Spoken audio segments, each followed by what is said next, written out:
una de las vertientes de análisis de esta elección, después de decir ganaron, sí, ganaron, felicitaciones, ganaron, ya lo dijimos 20 veces, ganaron, punto, fin, terminó, ya está, ganaron, ya lo dijimos. ¿Por qué la gente no fue a votar? ¿Por qué fue tan baja la participación? A ver, un primer dato sobre la participación que me parece importante aclarar, que yo también me comí la curva, es que la participación bajó más o menos 12 puntos, no 20 y pico como se había dicho, porque a veces se comparaba un padrón del 2023 solo de nativos y ahora es un padrón de nativos con extranjeros, y desde el 2023 Cava tiene, digamos, por default inscribe a los inmigrantes como dentro del padrón electoral. Entonces subió mucho la base de electores, de 2,5 millones a 3,100,000. Entonces hay una parte importante de la caída de la participación que se mencionó en los análisis, que es simplemente porque la cantidad de electores es más grande. Igualmente, cuando vos corregís eso, la participación cayó. No cayó 20 puntos, cayó 10 más o menos. ¿Por qué cae? Yo te diría que hay dos factores relevantes que me parece que explican. Uno es que es una elección, digamos así, de comillas, de las menos interesantes, ¿no? O sea, una elección legislativa suele tener menos participación que ejecutiva, y además una elección legislativa distrital, esa es la novedad. Siempre las legislativas distritales iban junto con las nacionales, y acá tenés solo la distrital. Entonces desdoblada, el famoso desdoblada en una legislativa, eso es novedad. Entonces es como, comillas, es de las menos interesantes para ir a votar. Eso por un lado. Y después la segunda cuestión que me parece relevante, creo que hay una apatía que ya venía de antes del 23 y que parece venir creciendo, digamos, porque vos ves en otras provincias se repite un panorama similar. Vamos a ver en las legislativas nacionales de octubre, yo creo que probablemente sea menor la participación en las otras legislativas, incluso en las legislativas nacionales, pero me parece que hay un cierto desencanto con el rumbo de las cosas, que puede incluir al gobierno de Milei, pero que todavía no se canaliza en otras opciones electorales. Ahora les pregunto a los dos, tanto a Daniel como a Faca, digo, por un lado vos hablabas recién de los extranjeros, pero también me decían que de ese padrón de extranjeros solamente que el número es muy importante, que es 500... Hay casi 600.000, es un número grande. 500 y pico mil, votó solo el 12%, y nadie le habló, digamos, a esa parte del electorado tampoco. Sí, es un electorado que en general le hablan pocos. Recordemos que no vota a candidaturas nacionales, solo vota legisladores de la ciudad. Y es un padrón que en general se trabaja más a partir de punteros que movilizan a esos votantes que un discurso directo hacia esos votantes para hacerle una propuesta atractiva que individualmente lo movilice a votar como al resto de los ciudadanos. Traducido, es un padrón que se maneja más desde los punteros políticos que tienen las propias comunidades que movilizan a la gente a votar, que un padrón que se maneje por propuestas específicas para el público extranjero. Por eso también vota tan poca cantidad de gente, ¿no? Quiero poner un dato sobre el tema de la participación que me parece relevante, que es la participación cayó en todo Cava, pero cayó particularmente más en las comunas más pobres, las del sur, ¿sí? Y ahí hay varias interpretaciones. Una posible es ese aumento de la apatía es mayor en las zonas más pobres, es decir, los sectores más pobres, que históricamente la participación suele ser menor en las zonas más pobres. Ese desencanto con la política aumentó todavía más rápido en los más pobres, eso sería un interrogante. Hay otra lectura que dice, con las lluvias fuertísimas que hubo viernes y sábados, hubo muchos barrios populares en condiciones muy complicadas, inundación, etcétera, para ir a votar, y eso pudo haber influido también. Creo que para saber eso con mayor certeza tendríamos que agarrar algunos barrios que no se inundaron y ver si también ahí se dieron, si algunas manzanas de menores ingresos votaron menos que manzanas de mayores ingresos dentro de barrios que no se inundaron, pero habría que tener más información. Pero bueno, hay un dato que es llamativo, que es que la caída de la participación fue más profunda en las comunas del sur, ¿sí? Y fue menos profunda en las comunas del centro-oeste, digamos. De hecho, las únicas comunas donde vos tenés que superamos el 60% de participación son las del centro-oeste, digámosle así, Villa Urquiza, Devoto, esa zona. Y lo que es llamativo es, creo que hay tres determinantes generalmente de la participación. Uno es el nivel de ingreso, lo decía recién. Otro es qué porcentaje de migrantes tiene una comuna. Las comunas del sur tienen mucho porcentaje de migrantes, las del centro-oeste tienen muy baja. Y tercero es qué porcentaje de adultos mayores tienen. Y en esas comunas no tenés tantos adultos mayores. A diferencia de Recoleta. Recoleta tuvo baja participación también. Y ahí te pesó el fenómeno de adultos mayores. Y no votó Mirta por primera vez en ¿cuánto tiempo? Mirta Legrand. Mi madre no votó tampoco. Tu madre, mi madre de Comuna 2, pero tenía corte de luz. Ah, bueno. Corte de luz, no sé cuándo era, no podía salir de la casa y porque no había ascensor y bueno. Pero por una cuestión de fuerza mayor, no de apatía, digamos. No, de fuerza mayor. Pero quiero decir, el voto en los mayores en general tiende a ser menor y comunas que tienen alto porcentaje de adultos mayores, Recoleta es quizás la de mayor edad de todas, tuvo una participación solo del 51-52%. Ahora, Daniel, la pregunta es si es una señal de alerta muy grande para el sistema. Ayer Diego Genudo en esta radio decía, bueno, nos transformamos en una democracia de baja intensidad, ¿no? Y eso es un problema. Yo no lo sé.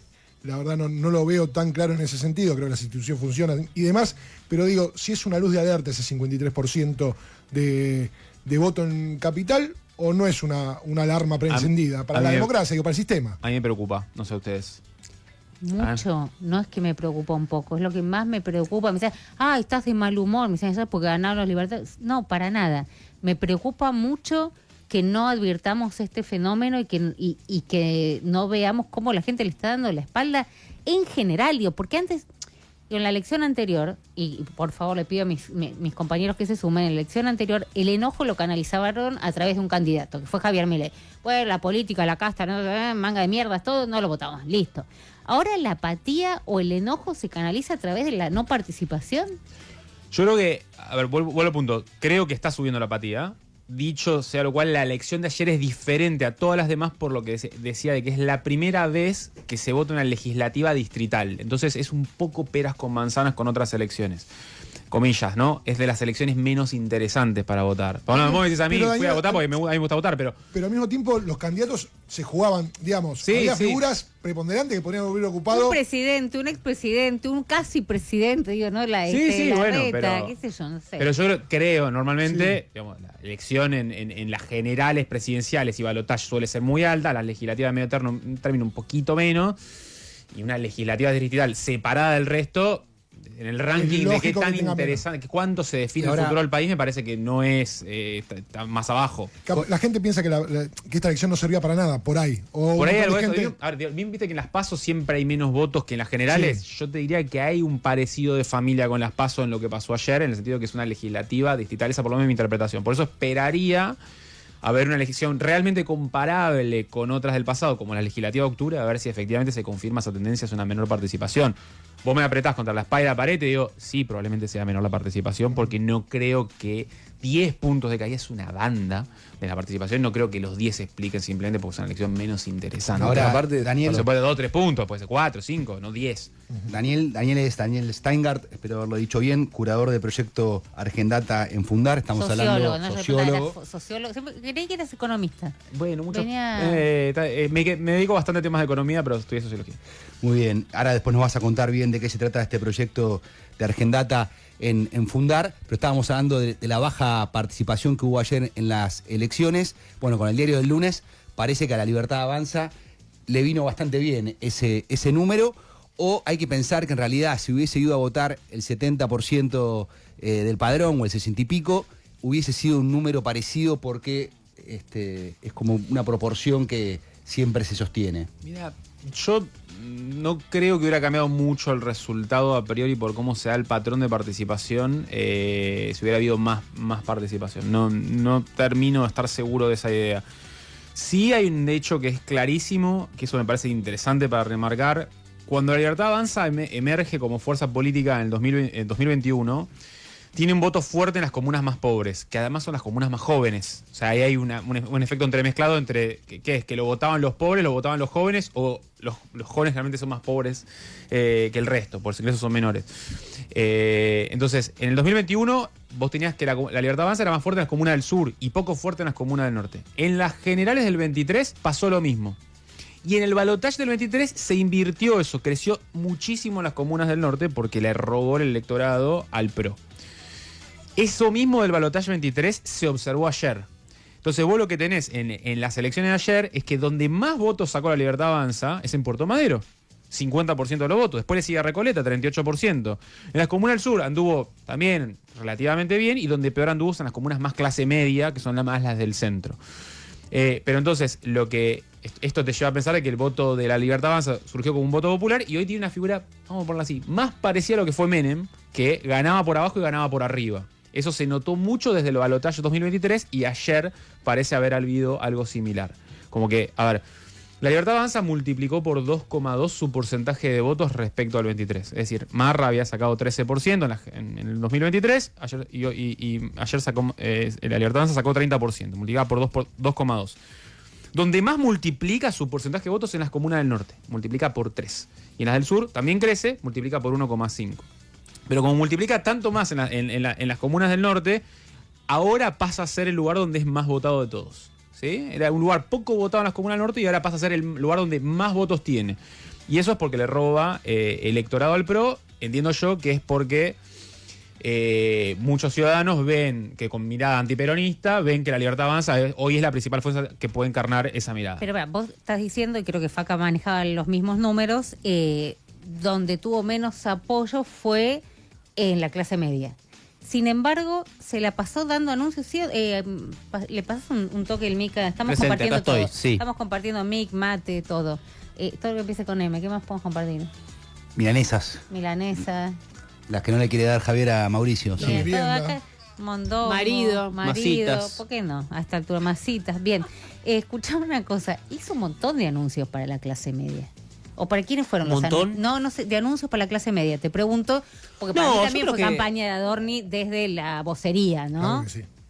Hubo un anuncio para la clase media, que fue el otro día el voto iPhone, si querés llamarlo así, digamos. Y la salida, y la poder comprar dólares sin cepo, no fue. Pero eso no fue un anuncio, eso fue un cambio en la política económica. No, es que es distinto.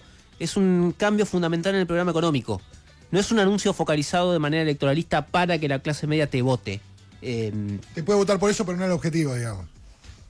No, a ver, me parece que lo que fue más direccionado sí fue el anuncio del otro día, de la rebaja de aranceles, no porque la medida estuviera bien o mal en sí, sino porque se anunció a pocos días de las elecciones. Y no era necesario anunciarlo en ese momento y de esa manera en medio del hot sale, además donde la gran mayoría de ofertas que había tenían que ver con aires acondicionados, TV LEDs y teléfonos celulares, que fueron los 3 productos afectados por la baja de aranceles. Entonces se podría haber manejado de otra manera y sin tanta urgencia de tirarlo así sobre la ventana. Ahora el especialista complementa. Y por ahí, perdón, más allá del voto tiene que ver con ocupar la centralidad de la agenda, ¿no? Con quedarse con una parte de la agenda que no se hable tanto de la campaña y se hable más de esta medida en particular. A ver, quiero convocar a los oyentes, porque si no fuiste a votar, me recontra interesa saber por qué, digamos, ¿no? Por supuesto, esto no va a ser una muestra, no estamos haciendo un trabajo de campo. Simplemente queremos escucharlo, porque acá estamos contando los números, estamos sorprendidos por los números, estamos hablando de la baja participación y me interesa saber, digo, es difícil, ¿no? Pero me interesa escucharlos así al aire para saber las razones. Y de paso digan qué perros son, así se llevan los vinos. Y de paso, mira, te pedimos todo. ¿Por qué no votaste? ¿Qué perro? Todo, dale. 11-5-379-8990. 11-5-379-8990. Faca para mí está esperando la cortina. ¿Tuvo la cortina? Porque sin cortina. Poner la apertura Faca. Sin cortina no juega Faca. Es así, está sentado como un chico. Ahora le gustó la cortina de Lalo. Si no hay cortina de Lalo, Faca no juega. Dale. Un análisis afilado, una opinión punzante, una puñalada de información. Son los Faca Factos de Facundo Nejamquis. ¡Vamos, Faca! ¿Cómo lo queremos, ¿Cómo lo mostré a mi mamá? Que mira, mamá, me hizo una cortina en la lomita. Me imaginé un video, te digo, ¿Viste? Faca Factos. A mí lo que me parece, yo me quedo más en la idea que hay dos problemas que convergen que para mí tienen características, una estructural y una coyuntural, pero no coyuntural de 30 días, sino de 1 año y medio, 2 años. Estructural me parece que hay un desinterés mayor en votar del que había a principios de los 80, cuando la democracia era una novedad, ¿no? Muchos jóvenes recién salen a la vida política, ir a votar o no ir a votar es lo mismo. Mi hija tenía que votar ayer por primera vez y si no la forzamos un poquito no iba, se quedaba estudiando para... No era la emoción y el compromiso de votar que teníamos la generación que tiene, no sé, 50, 60 años. Me parece que ahí hay un elemento que hay que tener en cuenta, que uno va viendo, salvo con determinadas excepciones, que hay como un declive de la participación política en términos generales. Eso por un lado. Por otro lado, yo insisto con una idea que planteé el otro día, que la periodista Luciana Geuna salió a discutirme en relación al caso Santa Fe. Ah, no, acá. Acá en este programa. En este mismo cada escenario. vez que alguien salió a discutir me pienso un quilombo entre amigos para que no estén pomas de quilombo entre amigos. Ella decía que yo hablaba de la baja participación. En Santa Fe pasó lo mismo para la elección constituyente, que votó alrededor del 50% de la gente. Ella decía no, que era un fenómeno aislado, vinculado con el desinterés, pero uno va viendo que esa baja y esa caída de la participación se repite en todas las elecciones provinciales, y si bien, como dice Dani, es cierto, uno no puede comparar cosas que no son comparables, por ejemplo en el caso de la Ciudad de Buenos Aires, cuando uno ve la participación en las elecciones en Salta, en Jujuy, también ve caídas en la participación, y ahí sí las elecciones se suelen hacer de manera separada. Entonces quiere decir que hay un problema. Y para mí el problema es que Javier Milei expresa una crisis de la relación de la sociedad con la política que no la logró todavía resolver él en su llegada al poder. La llegada de Kirchner al poder también expresó de alguna manera esa crisis, pero a los 2 años, a los 3 años la economía estaba creciendo, la gente estaba reconciliada con la política, y eso implicó un cambio en la relación de la sociedad con su dirigente político que permitió que el kirchnerismo durara 12 años en el poder, y la incorporación de jóvenes a la militancia en el kirchnerismo y en otros espacios políticos contrarios al kirchnerismo. Es decir, hubo un momento de movilización política.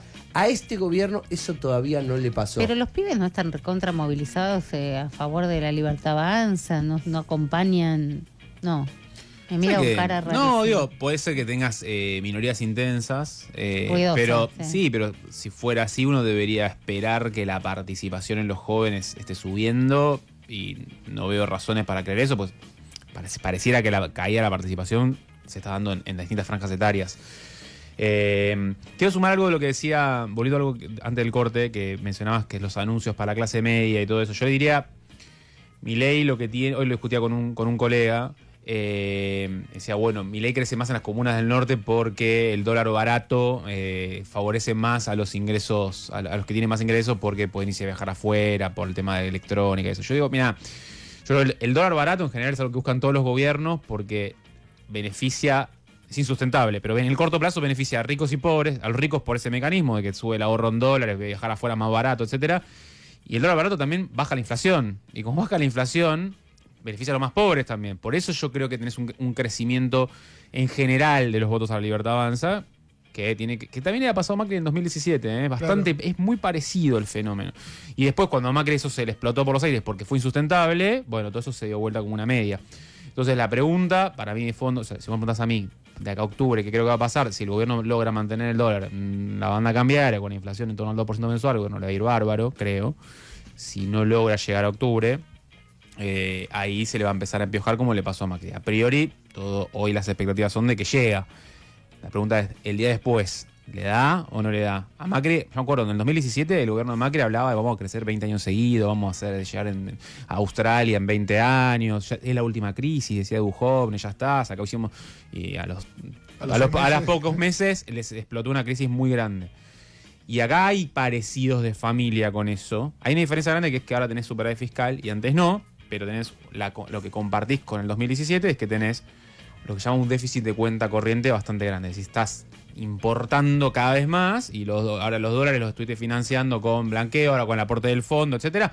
Si vos no engrandás las reservas del Banco Central de modo sostenible, tarde o temprano. Espera que el Facha quería. Tarde o temprano, sí. Eso, aunque tenga superávit fiscal, te puede jugar una mala pasada, como le pasó a otros países, que teniendo superávit fiscal tuvieron crisis por falta de dólares. Ejemplo, Chile en 1982. Ya vino Mariano Recalde, bien, porque la verdad que están hablando poco. Hoy habló María Eugenia Vidal temprano a la mañana, ayer habló Juan Manuel Olmos, después lo vamos a escuchar a la noche en Opinión Pública, pero son pocos, ¿no? Ayer estaba Recalde acompañando a Leandro Santoro cuando admite la derrota, está de muy mal humor. Sí.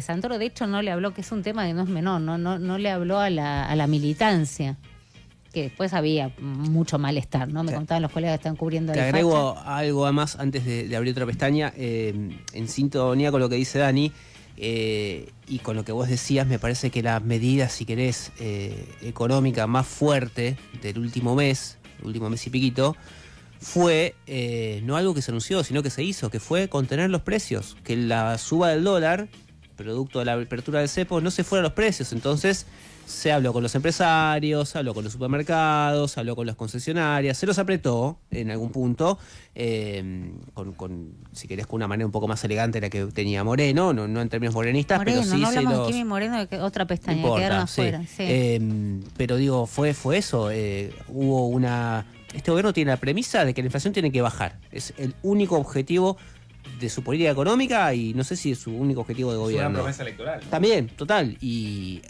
hizo una apertura del cepo exitosa en términos de que no se fue a precios.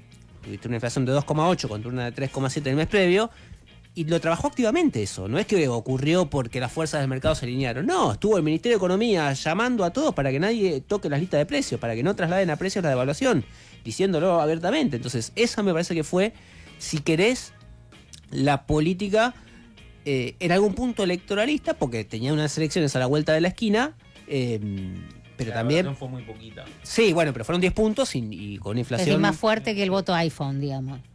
Y fue la que tuvo más efecto, Más sí, efecto. digamos, mostraste una apertura del cepo exitosa en esos términos y con una inflación que sigue a la baja. Entonces ya el número de mayo se anticipa similar o un poco por debajo del número de abril, que fue menor al número de marzo, que fue un pico. Entonces, si logra encarrilar eso con el dólar barato, como decía Dani, vas a escenarios de inflación de 2% mensual o 1 y pico % mensual que te allana el camino. Hoy estaba viendo un cuadro que me parecía bastante ilustrativo. ¿Cómo le fue a los oficialismos según qué tan barato está el dólar? 2011, está bueno eso. 2011 Cristina arrasó 54% de los votos. El dólar estaba muy barato. También poder adquisitivo recuperándose, viajes al exterior creciendo, etcétera. Después, en el 2017 le pasó lo mismo a Macri. También le fue bárbaro, también con Argentina muy cara en dólares, y ahora está pasando lo mismo en 2025. En cambio, años como 2013, 2015, ahí el dólar no estaba, el dólar blue no, estaba bastante alto. 2019, Macri acaba de tener la devaluación, estaba re alto el dólar. 2021-23, con la brecha cambiaria en cualquier lado, el poder de compra en dólares de la población era bajísimo, y ahí los oficialismos no les fue bien. Entonces hay un común denominador. Yo digo, los partidos políticos difieren en miles de cosas, pero hay una política de Estado en Argentina que es la apreciación del tipo de cambio.